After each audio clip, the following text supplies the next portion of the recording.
Sextou na Universidade. Começa agora o Somos Um.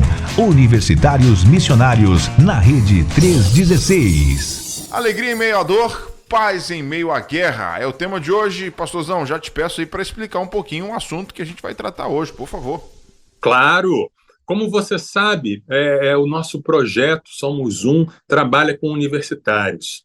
E o programa de hoje é um tema um pouco mais pastoral, que visa tratar um pouco do coração do universitário, da alma do universitário, né? Porque não só de argumentos e debates que vive o universitário cristão, não só de defesa da fé ou de evangelização que vive o universitário cristão. E hoje a gente vai tratar de um assunto que machuca muito o coração, tanto do universitário como todo mundo, que é o problema da realidade do sofrimento na vida do crente fiel, né? Todo cristão, esteja ele na universidade ou não, ele passa por problemas de falta de dinheiro, problemas de insegurança, o que será do meu futuro, vou conseguir me formar, vou conseguir aquele estágio, vou conseguir aquela bolsa, vou conseguir um emprego, problemas familiares, às vezes a universidade está tudo bem, mas em casa as coisas não estão bem, problemas de saúde, ou com a gente, ou com pessoas queridas, né? Problemas de relacionamentos, problemas da violência nas ruas, a insegurança que a gente vive, em que nas grandes cidades a gente sai de casa, não sabe se vai poder voltar para casa, doenças mentais, transtornos, ansiedade, depressão, etc, etc, etc. Né? Nós cremos, Nayan, num Deus que intervém, é verdade. Nós cremos num Deus que responde orações. Cremos num Deus que ele faz milagres e pode solucionar qualquer situação. E Deus transforma as situações mais extremas. Nós cremos nisso. A prova disso, né, o maior exemplo disso é a própria ressurreição, né, o maior milagre de todos, ou seja, a morte, que é o maior inimigo, já foi derrotada. Mas o que fazer, e essa é a pergunta do nosso programa, o que fazer enquanto o milagre não vem? O que fazer enquanto a resposta de Deus não vem? O que fazer enquanto estamos passando pelo sofrimento, principalmente quando se trata de um sofrimento de alguém justo? Aquela velha pergunta, por que coisas ruins acontecem com pessoas boas? Jesus, ele já nos prometeu que iríamos passar por aflições, né? Em João 16:33, Jesus diz: tenho-vos dito estas coisas, para que em mim tenhais paz. No mundo tereis aflições, mas tende bom ânimo, eu venci o mundo. O apóstolo Paulo, ele também já nos advertiu que os crentes fiéis iriam passar por problemas, como, por exemplo, perseguições. Em 2 Timóteo, capítulo 3, versículo 12, ele diz assim, 2 Timóteo 3,12, na verdade, todos os que querem viver piedosamente em Cristo Jesus serão perseguidos. É verdade que a gente sabe esses fatos, a gente sabe que o crente fiel vai passar por sofrimentos, que não estamos isentos do mal, sabemos de tudo isso. Não é para nós nos espantarmos ao vermos na nossa vida problemas, sofrimentos, perseguições, tribulações, tudo bem. Mas entender isso com a mente é uma coisa. Outra coisa bem diferente é viver isso. É você estar vivendo no problema, você estar vivendo na angústia. E, além disso, nos alegrar nisso e ter paz nisso. Né? Isso pode parecer um desafio para muitas pessoas. Né? Como ter paz em meio a tantos tormentos, em tantas lutas, e como ter alegria em meio à tribulação, em meio à dor. Tá? Mas o nosso Senhor, na sua palavra, nos promete, nos garante que isso é possível. Ele nos diz, é possível, como o próprio versículo que eu mencionei. Eu vos escrevi essas coisas para que em mim tenhais paz. Jesus também falou, vou deixar com vocês uma alegria que o mundo não pode tirar. Opa, se é assim, eu quero. né? Eu quero saber esse segredo, eu quero saber essa é a realidade. Como ter alegria em meio à dor, como ter paz em meio à guerra. Esse é o tema do nosso programa de hoje.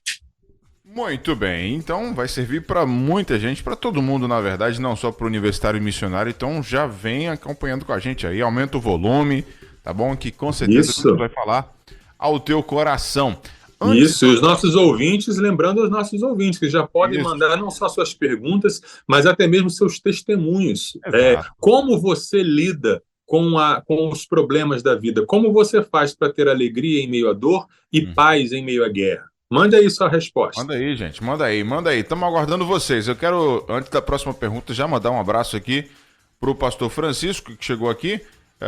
Boa tarde, Nayan, pastor Marcelo, Deus te abençoe. Boa tarde, pastor Francisco. Estou aqui com a mão na massa, argamassa, mas conectado com vocês, aguardando aí o pastor Marcelo. Pronto, o pastor Marcelo já está por aqui, que ele mandou essa mensagem um pouquinho antes.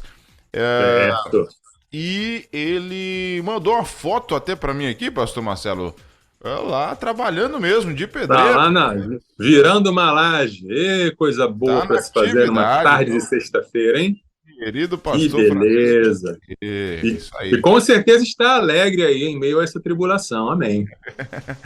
Daqui uns dias sou eu aqui. A gente está também no projeto aqui de aquisição do terreno da igreja. A gente vai construir em breve. E daqui uns dias sou eu, pastor. Aí. Vai dar uma de pedreiro aqui também. O Gabriel Silva também está por aqui. Ele é da Assembleia de Deus em Soretama, no Espírito Santo. Aqui a paz do Senhor, meu irmão. Deus abençoe. Grande Gabriel. Temos também aqui a Lidiane Lopes, né? Que está aqui sintonizada. A Lidiane está agradecendo a 316 porque chegou camiseta lá para elas, né? Para ela, no caso, né? E a Júlia, quem ganhou, tá feliz demais, né? Obrigado, minha querida. Mandou foto aqui. Isso aí, Lidiane.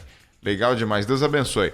Temos a Miriam de Rezende, né? Primeira Igreja Batista em Coelho da Rocha, São João de Meriti, no Rio de Janeiro. Paz de Cristo para os ouvintes. Pastor Nayan. Paz, Miriam. Seja bem-vinda. Pastor Marcelo, gratidão por mais uma tarde com vocês. Miriam, obrigado, viu? Obrigado mesmo por estar com a gente. Alegria ter você aqui em nossa companhia.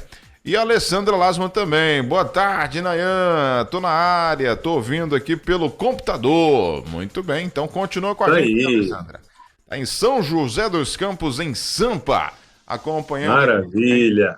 O nosso Tarde Viva. Agora somos um com o pastor Marcelo Santos. Mas vamos então para a próxima pergunta com o nosso querido pastor Marcelo Santos, aqui no nosso Somos Um da sua Rede 316. Pastorzão, fala para nós agora quais são algumas posturas equivocadas diante do sofrimento, pastor Marcelo. Vamos lá, Nayan. Quando a gente sofre, quando o crente sofre, principalmente, existem algumas posturas que a gente toma que não são as melhores, tá? Vou citar 4 delas. Uma é a postura do triunfalismo. É aquela ideia assim, vai dar tudo certo. Não, já decretei, Deus já mandou a sua resposta e esse problema aqui, Satanás já está derrubado, então esse problema já tem o prazo para acabar.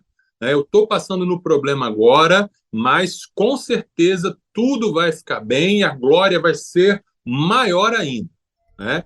Essa postura do triunfalismo, do decreto, da declaração. Vou repetir o que eu falei no começo.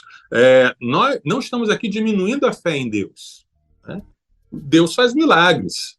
Deus pode reverter qualquer situação. Deus pode curar câncer, AIDS. Deus pode tirar pessoas da prisão. Deus pode... Enfim, não importa a situação, não importa o problema, cremos num Deus que responde orações, cremos num Deus que intervém. E o nosso papel como filhos é pedir e crer. A questão é o que fazemos enquanto o milagre não vem, né? E o que fazemos se por acaso ele não vier. Porque pode ser que não venha, porque pode ser que Deus não realize o milagre. Porque pode ser que aquilo que a gente tenha medo aconteça. E às vezes acontece. né? A mensagem bíblica, a mensagem da palavra de Deus, não é e nunca foi pare de sofrer. Né? Um lema muito comum, muito difundido por aí. A mensagem nunca foi, não, todos os seus problemas vão ser resolvidos rapidamente ou quando você menos esperar. Não. A mensagem é que você pode ser feliz mesmo sofrendo. É uma coisa paradoxal, é uma coisa louca. Né? Então, essa postura de decretar, de declarar, não, está ruim agora, mas com certeza, em breve, vai vir a resposta, eu vou ter a resposta que eu quero. Colocar todas as suas fichas e apostar toda a sua felicidade em que venha a resposta que você precisa, não é uma postura muito adequada. Uma outra postura que é parecida com essa, ou que pode ser gerada por essa, é a postura da autoacusação. A postura assim, olha, se eu estou com esse problema, se eu estou com esse sofrimento, é porque a culpa é minha. É porque eu devo ter pecado, deve ter algum pecado aqui que eu não estou lembrando, eu devo ter cometido algum pecado sem querer e eu não estou confessando, e por isso eu não tenho a resposta que eu preciso. Ou ainda, eu não tenho a fé suficiente. Né? Eu estou clamando, eu estou pedindo, mas a minha fé é muito pequena, então sem a fé de um tamanho X, numa quantidade X, eu não vou alcançar a minha cura, a minha resposta, a solução do problema do meu casamento, a solução, o meu emprego, ou o que quer que seja, e aí eu volto à acusação para mim. E aí eu me comporto comigo mesmo do mesmo jeito que os amigos de Jó se comportaram com ele. Né? Todos lembram da história de Jó, né? Que não tinha culpa, mas Deus permitiu que Satanás destruísse a vida dele praticamente. E quando os amigos vieram, começaram a acusá-lo. Olha, você está assim, alguma coisa você fez. Né? Não é possível que Deus iria permitir que isso acontecesse com você sem que você estivesse culpado. Então, confessa o seu pecado que vai ficar tudo bem. A gente se comporta com a gente da mesma forma que muitas vezes que os amigos de Jó se comportaram com ele. E aí a gente acrescenta ao sofrimento que a gente já tem, ao problema que a gente já tem, o outro sofrimento da autoacusação. Que isso pode gerar um ódio por nós mesmos, nós odiarmos a nós mesmos, o que gera uma depressão. Em algumas escolas da psicologia, se entende que depressão é isso, é ódio contra si mesmo. Você quer se destruir por alguma razão, por algum circuito que não está muito bem colocado, algum pensamento equivocado, alguma coisa errada no conhecimento. Você se odeia, você quer que a sua vida acabe. E isso pode começar com um processo de autoacusação. Tá? Outra postura que a gente pode ter ou desenvolver quando a gente passa por um sofrimento é a revolta contra Deus. Em vez de nós nos revoltarmos conosco mesmo, nós nos revoltamos contra Deus. E tem vários exemplos bíblicos disso. O próprio Jó, que depois de adorar a Deus e depois de dizer nu saí do ventre da minha mãe e nu voltarei, ao longo do seu livro, Jó expressa para Deus o descontentamento que ele está sentindo. E Jó diz para as pessoas, olha, eu queria que Deus chegasse para mim num tribunal e falasse o que ele tem contra mim, porque ele está me ferindo injustamente. Eu queria que houvesse, infelizmente não existe, quem é que vai ser o juiz entre eu e Deus, se Deus é o juiz supremo, mas eu queria colocar Deus no banco dos réus e ver o que ele tem contra mim. Não só Jó, mas Abacuque. Né? Abacuque fala, Senhor, por que o Senhor está permitindo tanto sofrimento? Jeremias tem altos diálogos com Deus, em que Jeremias fala, olha, não estou aguentando mais, eu estou revoltado. Asaf, no Salmo 73, Asaf fala da sua revolta. Né? Como a gente está vendo, isso é normal, ou seja, muitos servos de Deus passam por isso, passaram por isso, e até certo ponto, isso é até saudável. Tá? Vou fazer uma citação aqui que há muito tempo eu não faço, viu? você me recriminou, porque toda hora eu cito o C.S. Lewis. Mas tem um tempão que eu estou sem citar o C.S. Lewis, então eu vou citar hoje. Já tem um tempão. Anote, veja aí quanto tempo que eu não falo dele. Verdade, Mas hoje eu vou falar. já tem uns programas mesmo que o senhor não fala sobre ele. Verdade, verdade. Pois é. Cita, né, as suas frases. Então Mas hoje vai eu lá. vou quebrar o jejum. É sempre bom ouvir frases do C.S. Lewis, é muito bom. Eu vou quebrar o jejum, porque o C.S. Lewis ele escreveu 2 livros sobre o sofrimento. Os 2 são muito bons. Um é o problema do sofrimento, em que ele vai fazer uma análise bíblica, teológica, filosófica sobre o que é o sofrimento e como o sofrimento ele é o megafone de Deus, porque quando estamos no sofrimento nós ouvimos mais de perto a voz de Deus. Então o sofrimento pode ser uma ferramenta de Deus para nos moldar. Excelente. Mas aí depois ele escreve um segundo livro, que depende da tradução. Em algumas traduções é a anatomia de uma dor, e em outras é um luto em observação, mas é o mesmo livro. E ele escreveu esse livro depois que a esposa dele tinha morrido de câncer. E é um livro totalmente diferente. Não é mais teórico, mas é um livro que ele está desabafando com Deus e falando com Deus da revolta. Como assim você me faz eu conhecer essa pessoa maravilhosa por quem eu me apaixono e eu me caso e o Senhor tira ela de mim? E ele fica revoltado, né? Ele faz malcriação com Deus, né? E aí, até certo ponto, isso é normal, faz parte de um relacionamento. Só tome cuidado para não permanecer nesse lugar. Não é? Tome cuidado para não morar ali. Esse lugar de revolta, esse lugar de ficar meio de mal com Deus, esse lugar de ficar meio aborrecido com Deus, não é pecado isso acontecer, isso faz parte do relacionamento. Mas cuidado para isso não incrustar, para isso não virar uma coisa permanente. Não é para você viver permanentemente ali. Você tem que resolver isso. Você tem que resolver essa revolta e sair dessa revolta para algum lugar. Por fim, tem mais uma atitude que é imprópria, digamos assim, ou não é muito boa ao passar pelo sofrimento, que é o conformismo. É aquela atitude assim, né? Fazer o quê? Né? A vida é assim mesmo. Né? Deus quis assim, né? Então não há o que fazer. Né? É uma atitude que parece ser uma atitude de fé, mas é mais uma atitude de desistência. Desistir. Não vou mais perder tempo com isso. As coisas são como são e pronto. Quando a pessoa chega nesse estado, a oração se torna uma mera formalidade. Você ora por orar porque você já não está acreditando mesmo que Deus vai te atender ou que Deus vai te ouvir. Deus é um pouco mais do que uma teoria. Você sabe que Deus está ali, mas não faz muita diferença, não. Você vai vivendo uma vida, sua vida não chega a ser um ateísmo. Você não é um ateu, você não vai dizer Deus não existe. Mas a fé se torna fria e formal.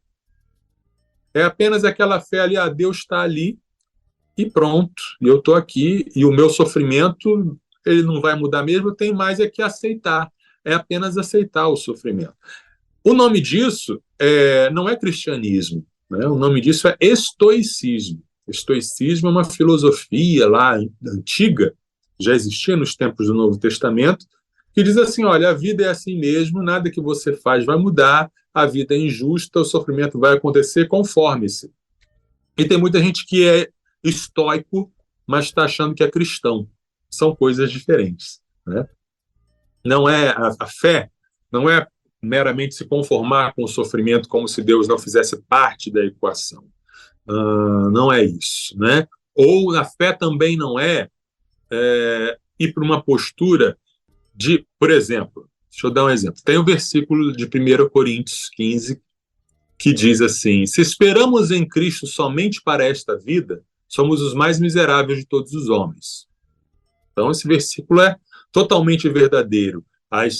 As promessas principais e mais maravilhosas de Deus não são para essa vida, são para a ressurreição. É lá que deve estar o nosso olhar. Ok.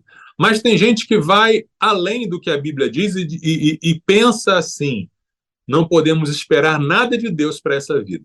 É tudo só para a próxima.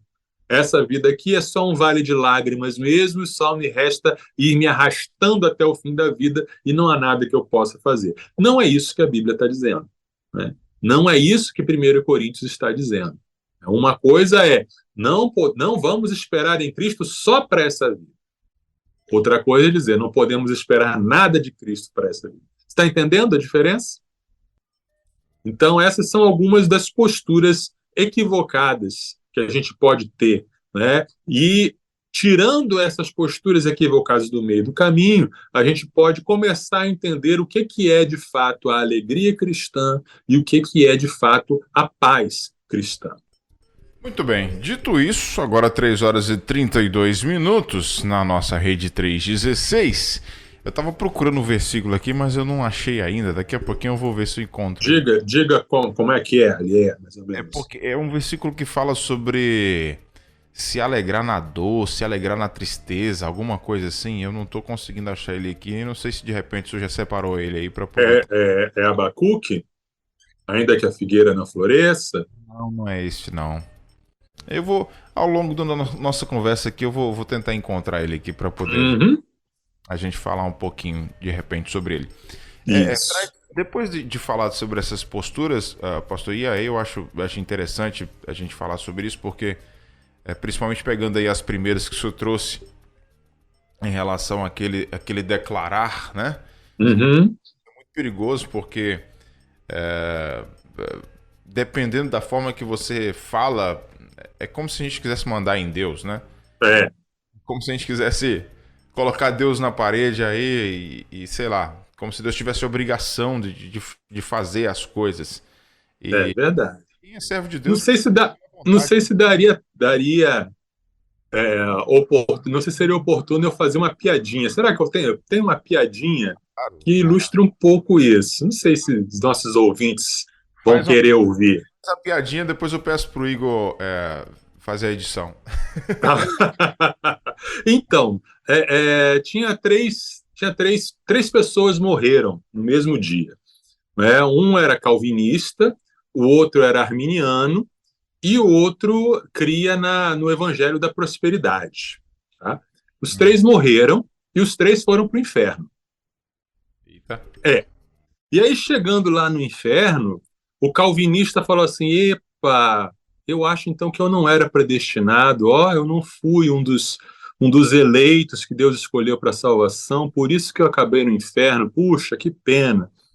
E aí o arminiano estava pensando: caramba, eu acho que eu caí da fé, né? Eu não perseverei na fé, então eu perdi a minha salvação em algum momento e por isso eu vim parar no inferno. E aí a pessoa que cria na teoria da prosperidade estava falando assim: eu declaro que eu não estou no inferno, eu declaro que eu não estou no inferno, eu declaro que eu não estou no inferno. Então são maneiras de entender as situações, né? Enfim. Pode pedir para o Igor editar na versão do YouTube. Edita aí, Igor. Quando você for colocar no container lá, não coloca essa parte, não. É brincadeira. Pode deixar que tá de boa. Bom, 3h35 aqui na nossa rede 316, 3h35. Fala pra gente agora quais são as bases, pastor, da alegria cristã. A gente precisa falar sobre alegria, né? Isso. Quando a gente ouve falar sobre a alegria cristã, sobre alegrar-se em qualquer situação, alegrar-se mesmo diante da dor, isso aí não é fingir que está tudo bem. Sabe? Tem um corinho que eu cantava quando eu era criança, que fala assim: dê um sorriso só, sorriso aberto, sorriso certo, cheio de amor. Quem tem Jesus gosta de cantar e está sempre sorrindo, mesmo quando não dá. Né? Não, esse corinho está errado. Se você canta isso na sua igreja para suas crianças, não cante mais. Não é isso. Não é você estar chorando por dentro e você colocar um sorriso uma máscara de um sorriso e dizer que está tudo bem sem estar. Não é isso que é a alegria cristã. Muitas pessoas olham para a história da sunamita, que perdeu um filho e que foi conversar com o profeta para pedir para o profeta ressuscitar o filho, e ela passa pelo marido, e o marido pergunta, está tudo bem? E ela diz, está tudo bem. E ela passa pelo servo do profeta, e o servo pergunta, está tudo bem? Ela está tudo bem. E tem gente que acha que isso é um exemplo para a vida. Não, eu tenho que dizer que está tudo bem, mesmo que não esteja. Não é isso. Não é isso que é a verdadeira alegria. E a gente tem que tomar cuidado porque a nossa sociedade, ela quer o tempo todo fazer a gente fingir que está tudo bem o tempo todo. As redes sociais têm muito disso. Você coloca sempre a imagem com o melhor filtro, a melhor roupa, a mulher coloca a melhor maquiagem para dizer que está tudo bem e a vida dela não está bem. E isso vai alimentando. Outros veem aquela imagem e dizem, eu preciso estar bem assim também. Tem que projetar uma imagem de felicidade, de sucesso. Né? Não é nada disso, tá? Não é nada disso. Tudo bem não estar bem. Quando a gente vê as páginas da Bíblia, a gente vê os salmos, a gente vê salmos de exultação, salmos de alegria, mas a gente também tem salmos de lamento, em que o salmista diz, eu não estou bem, porque estás abatido, a minha alma, porque te perturbas dentro de mim, espera em Deus. Se ele está falando espera em Deus, é porque ainda está para vir, né, a resposta, ainda está para vir a mudança da situação. Então, não é ter uma alegria cristã, não é colocar uma máscara e dizer que está tudo bem. A gente vê em 2 Coríntios 5, 22, que o fruto do Espírito, entre outras coisas, é a alegria. Então, se é um fruto do Espírito, aí a gente já começa a ver a primeira dica, ou a primeira... um mapa para a gente descobrir de onde vem essa alegria. É fruto do Espírito. Então, não depende de mim. Não sou eu que me faço ser alegre. Eu preciso buscar a fonte de alegria no Espírito Santo. Então, eu devo orar. Espírito Santo, enche-me com a tua alegria, assim como a paz, assim como o amor, assim como o domínio próprio e todas as outras características do fruto do Espírito. É o Espírito Santo que vai gerar em nós essa alegria sobrenatural. Mas também não é, né, uma atitude passiva. Não é assim, eu estou triste, estou aborrecido, estou aqui mal, e o Espírito Santo, se quiser, que me dê alegria. Estou esperando aqui ele me alegrar. Não é isso. Né? É uma busca que envolve você reconhecer que essa alegria não vem de você, mas vem de Deus, mas você buscar essa fonte de alegria, você buscar que Deus te encha dessa alegria, não é?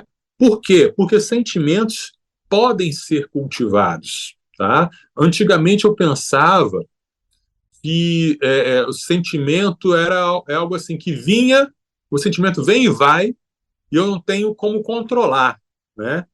Então o que Deus pede de mim é só o comportamento, tá? Então eu não o amor, por exemplo.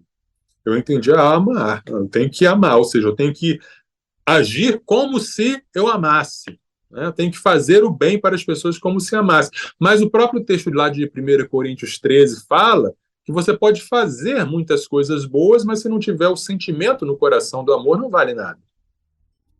Então, o sentimento também pode ser cultivado, o sentimento também pode ser alimentado. O sentimento, você pode encher a sua mente de coisas boas que vão gerar coisas boas no seu coração. Tá? Se você alimentar na sua mente amargura, ressentimento, autopiedade, o seu sentimento vai estar sempre nessa tonalidade.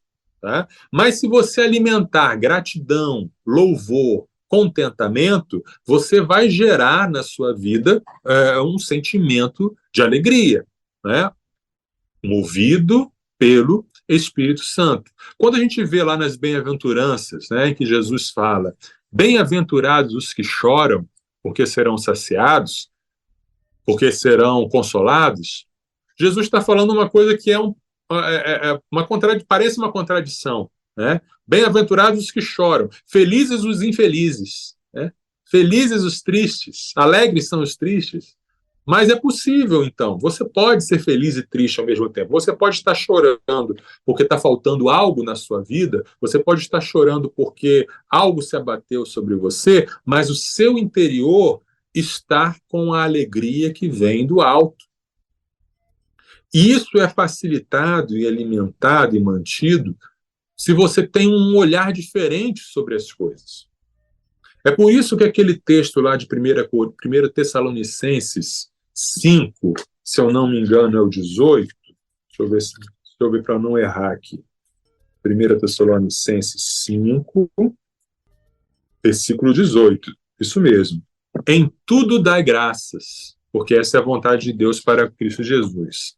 Tem gente que interpreta errado esse versículo e acha que é por tudo dai graças. Não, não é por tudo dai graças. Ah, Senhor, muito obrigado por essa dor de dente. Ah, Senhor, muito obrigado porque fui demitido hoje. Não é isso.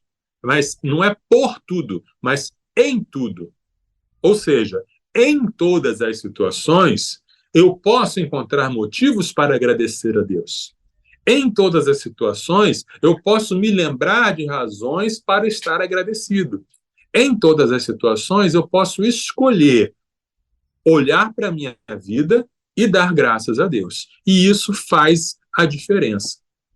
Isso tem a ver com uma palavrinha muito importante chamada contentamento. Filipenses é a carta da Bíblia que mais fala sobre alegria. O tempo todo o apóstolo Paulo está falando alegrem-se, alegrem-se, alegrem-se, alegrem-se. E ele escreveu essa carta numa prisão. Né?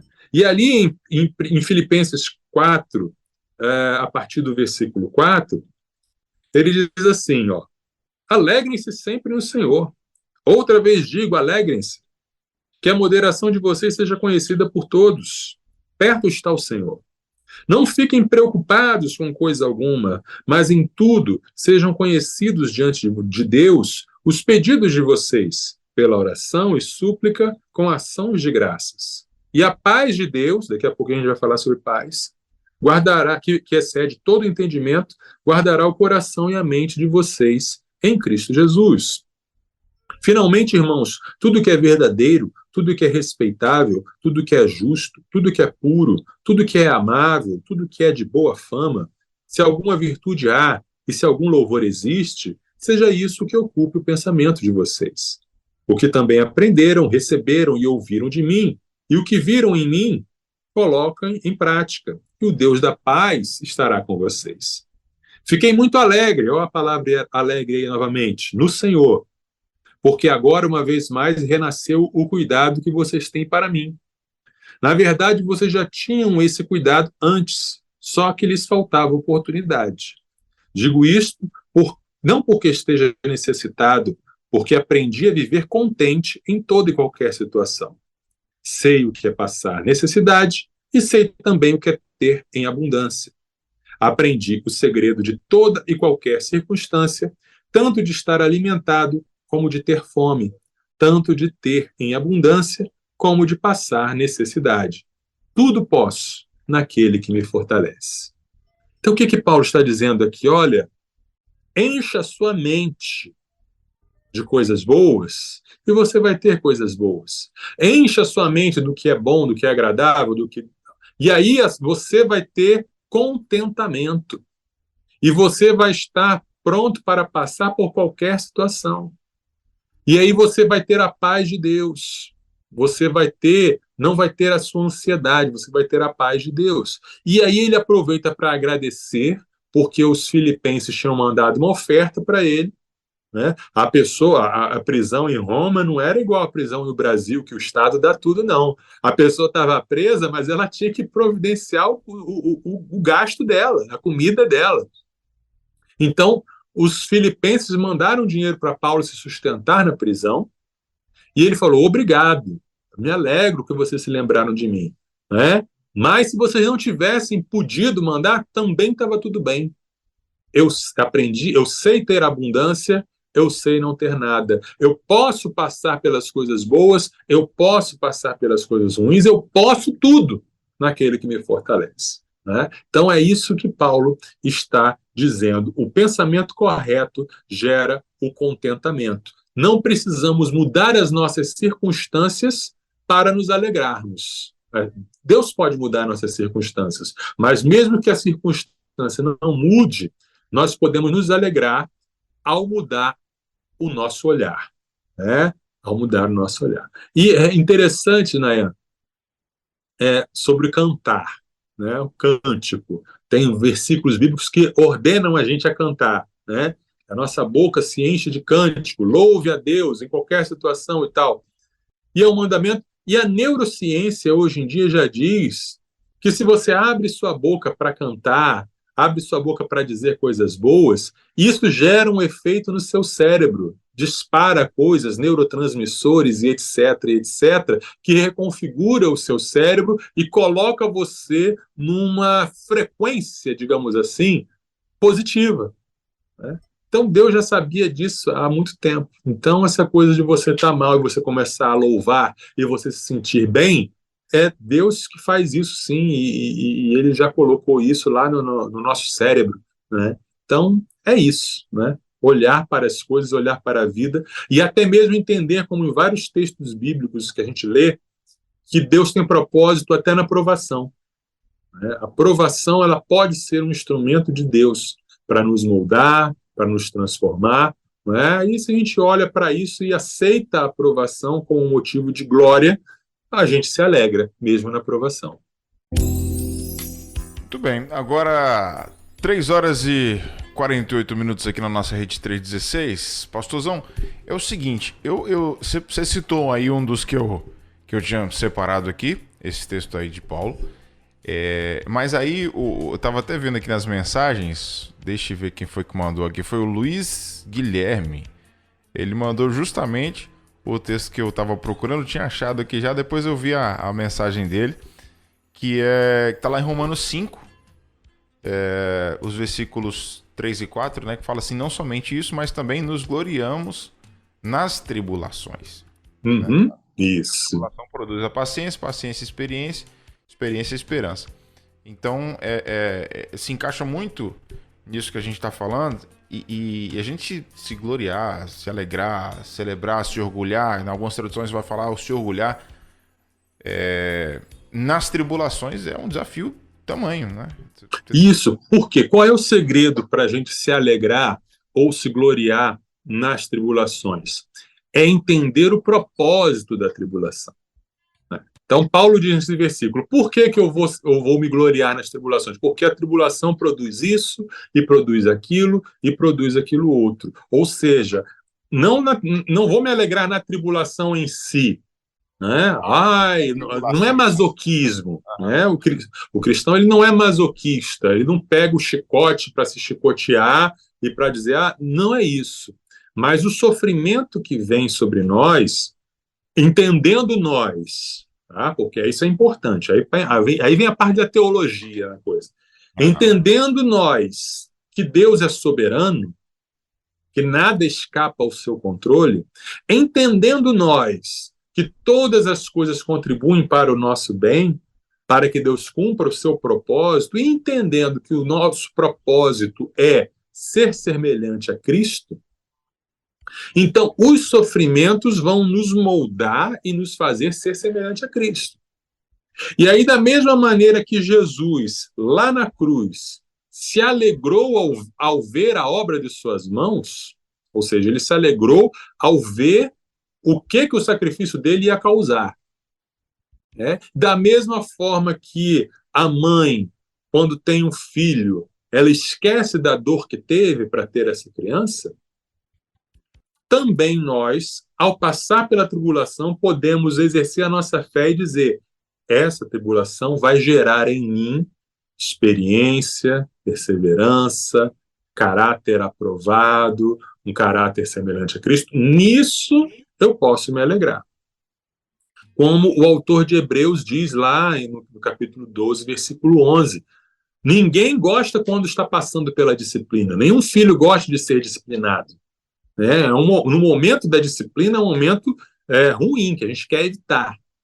Mas a disciplina do Senhor na nossa vida produz resultados excelentes. Essa é a visão que deve estar na nossa mente enquanto passamos pela tribulação. Muito bem, 3h51 aqui na nossa rede 316. Antes da minha próxima pergunta aqui, a Miriam fez também uma pergunta, pastor. Ela está perguntando que ela queria que, na verdade, o senhor explicasse o que é paz, né? Já que essa palavrinha faz parte do nosso tema de hoje, porque, segundo ela, muitas pessoas pensam na paz um tempo sem guerra, sem Isso. Então, explica pra gente o que é paz. Isso. A paz não é a ausência de conflito, né? Não é a ausência de conflito. Se a gente pensar que Jesus é o nosso modelo em tudo, e que todo o fruto do Espírito estava presente em Jesus, e Jesus era uma pessoa de paz, Jesus é o príncipe da paz. Mas onde Jesus passava tinha confusão, não tinha, não? Repare bem, olhe bem, Jesus causava confusão. As cidades ficavam empolvorosas, né? E pegavam em pedra para apedrejar Jesus, e queriam jogar Jesus do penhasco, e o fariseu vinha e tentava provar, e vinha outro, e as multidões se aglomeravam. Então, a paz de Deus, a paz que excede todo o entendimento. Por que ela excede todo o entendimento? Porque ela não depende de circunstância. A paz que o mundo conhece, Jesus falou assim: deixo-vos a paz, a minha paz vos dou, não vou lá dou como o mundo a dá. Como é que é a paz que o mundo dá? Na época era o Império Romano e tinha algo chamado a Pax Romana, ou seja, a paz romana. Ninguém brigava com ninguém. Por quê? Porque tinha um soldado romano lá vigiando.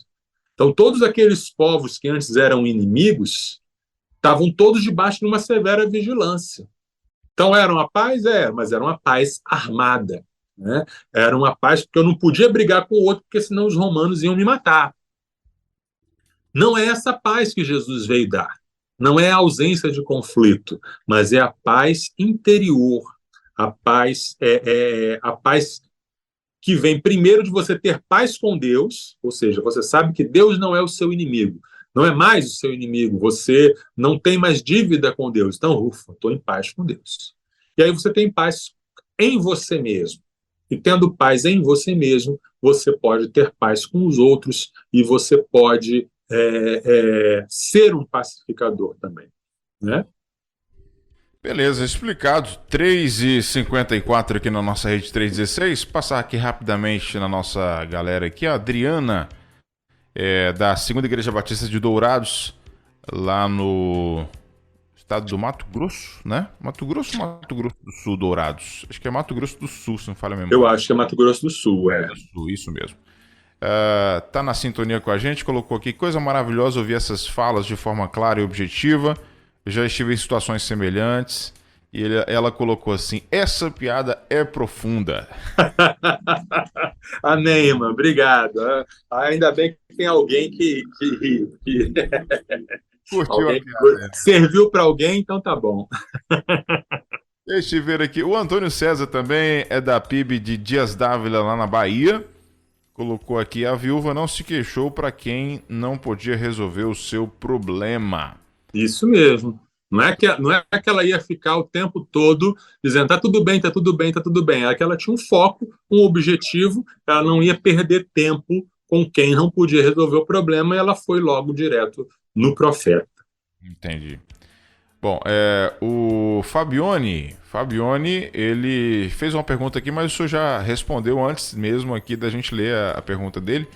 Ele perguntou aqui qual o contexto do versículo lá de Filipenses 4:12, né? Mas aí o senhor já respondeu. Ele é Primeira Igreja Batista em São José da Tapera, no estado de Alagoas. Maravilha!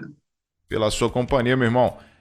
Amélia, boa tarde, Nayan, pastor Marcelo e ouvintes. Amélia de São João da Lagoa, Minas Gerais. Programa maravilhoso e que muito nos abençoa. Mediante tudo que está sendo dito, o que nós podemos fazer para ajudar aqueles que estão ao nosso lado, mas sofrem sem paz, alegria, vivendo na depressão e outras doenças. Olha só, uma pergunta Interessante Bom, aí, é. da Muito América. bom. Sim.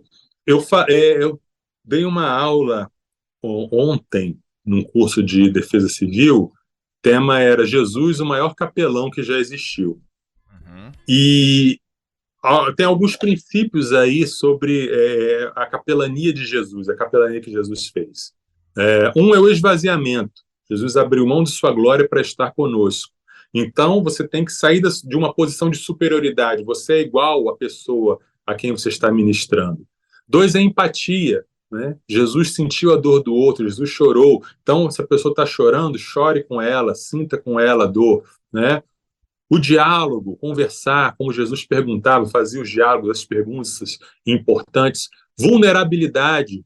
Jesus, ele expôs a sua fraqueza, né? Ele não veio, ele veio em fraqueza.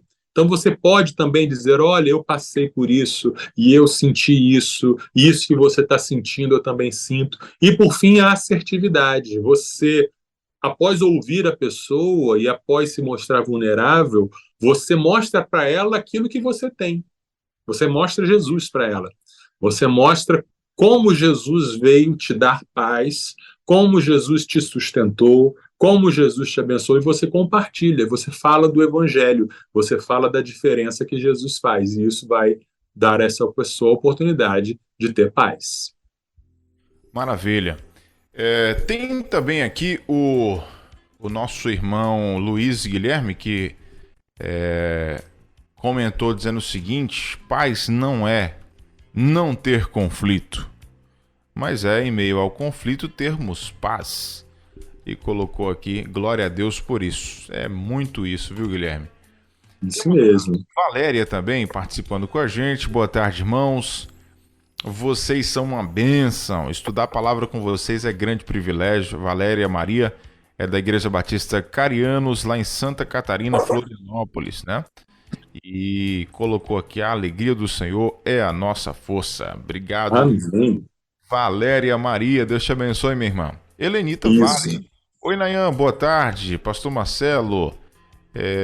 O pastor Marcelo Santos que está falando é da Igreja Batista Mata da Praia? Não, não. Não, não sou. Sou Não da é. Igreja Batista Liberdade em Resende. Muito bem.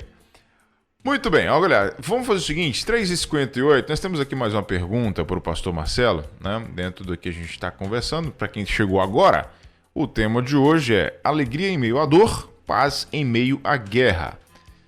Depois de ter falado aí das bases, né, da alegria cristã, eu queria saber do pastor Marcelo como manter a paz que excede todo entendimento. A gente tem que falar sobre Uhum. ela, né, pastor? Como manter essa paz? Isso, isso. Primeira coisa, ter paz, a paz cristã, não é nunca ficar inquieto. Se fosse assim, Jesus pecou. Porque lá em Marcos 14, 32 a 34, diz assim: então foram a um lugar chamado Getsêmani. Ali Jesus disse a seus discípulos: sentem-se aqui enquanto eu vou orar. E levando consigo Pedro, Tiago e João, começou a sentir-se tomado de pavor e de angústia. E lhes disse: a minha alma está profundamente triste até a morte. Fiquem aqui e vigiem. Ou seja, ter paz em Cristo não significa que você nunca vai ficar perturbado, que você nunca vai ficar abalado, que você nunca vai ficar ansioso. Não, calma aí, não é isso. Tá? O mandamento que nós lemos em Filipenses 4:6, por exemplo, não é não fiquem ansiosos, não andem ansiosos. Ou seja, você andar ansioso, você estar sempre ansioso, você estar sempre preocupado, sempre desconfiado, isso é o pecado ou doença, né? Mas você experimentar em algum momento uma ansiedade, você vai fazer uma prova, né? Você vai fazer a prova do Detran, vai tirar sua carteira de motorista, vai para uma entrevista de emprego, né? É claro que você fica ansioso, é claro que você fica sem dormir, é claro que pode dar uma vontade de ir no banheiro, normal. Não é isso que é a paz. A paz de Cristo, a paz de Deus, tem a ver com a com o nosso ser interior, tem a ver com a nossa identidade, quem nós somos, o que nos dá segurança, né? Porque quem anda ansioso, se você anda ansioso e você não é diagnosticado com um transtorno de ansiedade, você tem uma ansiedade que é normal, se é constante, é pecado. Por quê? Se você anda ansioso é porque você não confia que Deus vai prover para a sua vida. É porque você talvez tenha sido acostumado a pensar que é você que tem que se virar. Que se não for você, que se você não fizer, ninguém vai fazer. Então você assume a responsabilidade de um peso, de um fardo sobre a sua vida, às vezes sobre a vida da sua família, e que você não descansa, né? Mas quando você entende pela fé que há um Deus que cuida de você, que há um Deus que te deu o melhor, que é a vida eterna em Cristo Jesus, que é um Deus que não negou o que ele tinha de melhor para te dar, é por isso que o Evangelho produz a paz. Ao crer no Evangelho, nós sabemos, temos paz com Deus. Então, eu descanso. Então, eu confio. Então, você pode dizer como os mártires cristãos diziam, né? Quando eram presos e eram levados para a fogueira, eles diziam, negue a esse Jesus, senão você vai morrer. E aí eles diziam assim, o máximo que você pode fazer comigo é me matar. Você não pode fazer nada além disso, né? Então, essa é a paz. Essa é a paz. Tá? Então, através da nossa caminhada de fé, através das nossas experiências de fé, nós aprendemos cada vez mais a descansar nessa paz. Veja o exemplo de Pedro, por exemplo. Pedro era um sujeito nervoso, agitado, impulsivo, e aí Pedro anda sobre a água, mas depois afunda, e Pedro nega Jesus, aí depois é restaurado por Jesus. Só que ao longo da caminhada de Pedro, nós chegamos ao final da vida de Pedro. Se você ler as duas cartas de Pedro, você vai ver a mudança. E Pedro morreu de cabeça para baixo, não negou a Jesus, ou seja, há uma caminhada até chegarmos a esse nível de fé, de descanso, que, novamente, eu digo, não exclui termos, de vez em quando, sentimentos de sobressalto, sentimentos de, ai meu Deus, levar um susto, você leva um susto, você fica com o coração agitado. Não significa que você não tenha a paz de Deus, né? Paulo fala isso muito bem em 2 Coríntios 4, a partir do versículo 7. Temos, porém, este tesouro em vasos de barro, para que se veja que a excelência do poder provém de Deus, não de nós. Em tudo somos atribulados, porém não angustiados. Ficamos perplexos, porém não desanimados. Somos derrubados, porém não destruídos. Somos perseguidos, porém não abandonados. Né? Então, essa é a beleza do cristianismo. Essa é a beleza da paz que a gente tem em Cristo. E, por fim, não por fim, né? Não sei se... Acho que já estamos no tempo, né? Mas em Isaías 26:1, a gente lê Isaías 26:3. Tu, Senhor, conservarás em perfeita paz aquele cujo propósito é firme, porque ele confia em ti. Ou seja, se eu confio em Deus, se eu mantenho o meu propósito firme em Deus, Deus vai me conservar em paz. Tá? E eu quero encerrar, né? Não sei se ainda temos mais perguntas dos ouvintes, mas eu quero encerrar com um testemunho de um casal também lá de São José do Rio Preto, cidade da Hiroko, o Carlinhos e a Cecília. E eles vieram a se converter, vieram a conhecer Jesus pelo testemunho dos cunhados deles, né? Se eu não me engano, o irmão do marido, né? O irmão do Carlinhos e sua esposa. Esse outro casal, que já era cristão, eles perderam uma filha adolescente, né? A filha adolescente que eles tinham faleceu. E quando o Carlinhos e a Cecília foram no funeral, o Carlinhos e a Cecília, estavam desesperados, estavam em prantos, né? E os pais da menina estavam tristes, porém serenos. E eles não entenderam aquilo. E eles ficaram revoltados com aquilo. Eles pensavam, eles deviam estar arrasados. Eles deviam estar loucos, surtando, né?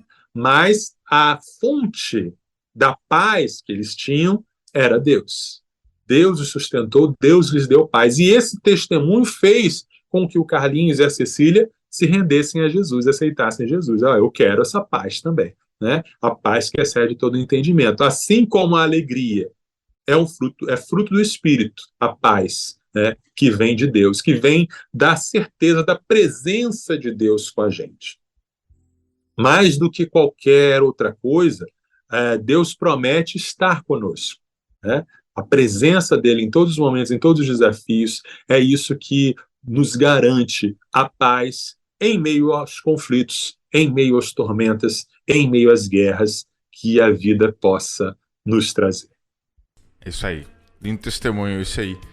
Eu lembrei de uma situação que eu passei essa semana, pastor. E a minha esposa, ela fala que eu sou meio fora do normal, assim. Sou meio fora da curva. Ela sempre diz que a minha paciência, a minha serenidade com algumas situações muitas vezes ela não consegue entender. E aí eu passei por uma situação essa semana que eu tava vindo de carro de Conceição da Barra para Pedro Canário, né? Cidade vizinha aqui. E tava na BR, normal. E aí tinha um carro, eu tava... chegou um trecho que eu comecei baixar a velocidade porque tinha um radar, né? Logo na frente. Então eu tava ali numa média de 80, 90, aí eu fui baixando para 70. Já chegando no radar, que o limite era 60... um carro que estava um vilarejo, estava passando por um vilarejo, um carro simplesmente atravessa, ele não respeitou, ele atravessou. Só que eu acho que ele não olhou se estava vindo carro, alguma coisa, não sei, talvez ficou desatento, na hora que ele joga o carro para a pista, atravessando, ele breca o carro e fica com o carro parado na pista, ele nem termina... No meio do caminho. Exatamente, ele nem termina de atravessar e nem volta. E foi tudo muito rápido. Porque ele é um carro maior, inclusive, que o meu, apareceu na minha frente. E aí foi fração de assim, não foi nem falar segundos, não, foi muito rápido, milésimos. Eu só freiei um pouquinho para poder amortecer a velocidade do carro um pouquinho mais e joguei todo o carro todo para a direita muito rápido. O carro quase sobe num canteiro que tem lá. E aí eu consegui entrar já na estradinha de fazer o balãozinho para poder seguir, como se eu fosse entrar, né, para a cidade. E tinha um senhor comigo, eu tava dando carona para um senhor. E depois que eu passei por foi um susto muito rápido mesmo, meu coração foi a 1000. E aí eu peguei e consegui fazer o balãozinho, entrei na pista de novo, na BR de novo e consegui viagem. E meu semblante ficou assim, um semblante mais fechado, de preocupação, mas eu não esbocei absolutamente nada. Eu não olhei na janela do carro para o carro que fez aquilo, eu não buzinei, eu não fiz nenhuma ação, nenhuma expressão que mostrasse que eu estava ali nervoso, chateado com aquela situação. Aí, depois que eu entrei na BR de novo, consegui seguir dirigindo, o senhorzinho olhou pra mim, rapaz, você é tranquilo, hein? O que aconteceu aqui foi a mão de Deus, a gente não ter morrido ou batido naquele carro. Sim. E você tá aí dirigindo como se nada tivesse acontecendo. Você nem sequer colocou o rosto pra fora aí e xingou o cara. Enfim, porque no trânsito isso é muito comum acontecer, né? Acontece dá uma vacilada, aí você dá aquela buzinada de chateação, coloca a cabeça para fora, fala alguma coisa, esboça ali alguma expressão de insatisfação. E eu segui pleno, tranquilo. Preciso aprender contigo. Preciso aprender contigo, que às vezes no trânsito eu dou umas enfurecidas. Pois é. Aí depois que passou a situação, que eu fiquei calmo, porque por dentro eu fiquei assim muito aflito mesmo, né? Meu coração foi a 1000, pensa. E depois eu falei assim, cara, como que eu consegui... Minha reação foi tão tranquila, como é que eu consegui isso?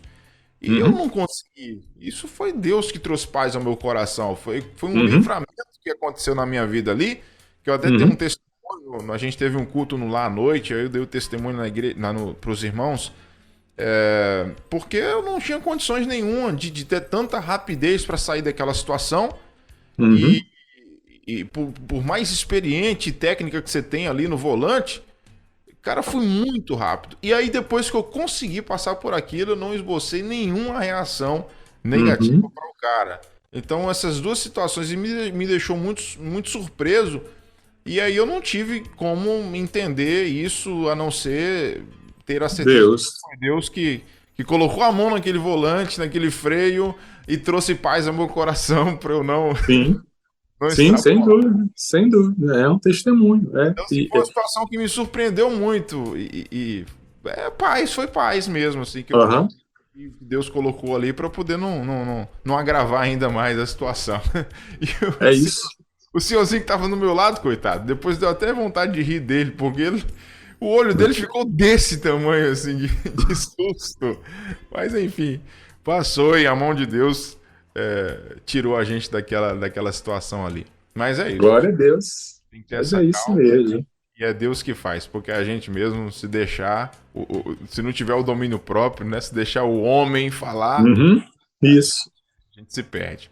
Isso. E acho que esse é um ótimo fechamento aqui para o nosso programa, né? Como manter a paz, como ter essa alegria? Andando com Deus, andando com Jesus, buscando o Espírito Santo, toda a Trindade, né?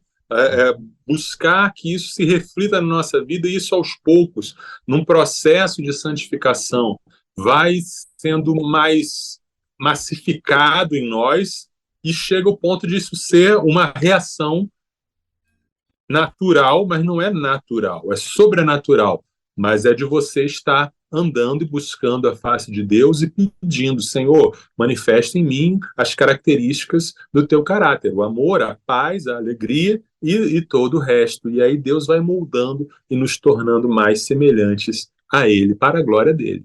Isso aí, glória a Deus sempre. Agora, 4h13, então é isso, a gente fecha. Então, mais alguma coisa, pastor, quer? Não, só isso, graças a Deus. Pronto. Semana que vem, de que a gente vai falar aí no nosso Somos Um, pastorzão? Já tem o assunto da semana que vem? Sim, semana que vem é a véspera do Dia das Mães, né? A sexta-feira que vem antes do Dia das Mães. Então, o nosso tema será Maria, Mãe de Deus? Convide aí o seu colega, seu amigo católico, e se você também quer entender e compreender e saber como lidar com essa questão, como evangelizar, né? Então, vem com a gente para nosso especial de Dia das Mães. Maria, Mãe de Deus? Pessoal, quem está chegando agora, que está acompanhando o programa pela primeira vez ou pelas primeiras vezes, o pastor Marcelo, ele é tão polêmico, mas ele é tão polêmico. Olha o tempo que ele...